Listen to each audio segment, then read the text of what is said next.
জীর্ণশীর্ণ পুরনো ঝঙে ধরা এই সেলাই মেশিনটি ১ কোটি টাকা দাম দিয়ে পাকিস্তানের একজন নারীর কাছ থেকে কিনে নিয়েছে সিঙ্গার কোম্পানি।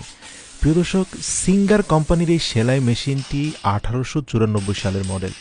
প্রশ্ন হলো ১৩০ বছর পুরনো এই অচল সেলাই মেশিনটি কেন ১ কোটি টাকার বিনিময়ে পাকিস্তানি নারীর কাছ থেকে কিনলো সিঙ্গার কোম্পানি?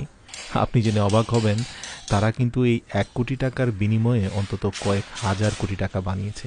কারণ এই মেশিনটি ১৩০ বছর পরেও যে চলতে পারে সেটা তারা প্রমাণ করেছে। প্রিয় দর্শক, আজকে আপনাদেরকে সে ভিডিওটি দেখাবো যেখানে সিঙ্গার কোম্পানির বেশ কয়েকজন দক্ষ ইঞ্জিনিয়ার এমন কিছু সূক্ষ্ম টেকনিক অ্যাপ্লাই করে এই মেশিনটিকে রেস্টোরেশন করেছেন যে এটা একেবারে নতুনের মতো করে আবার চলতে শুরু করেছে।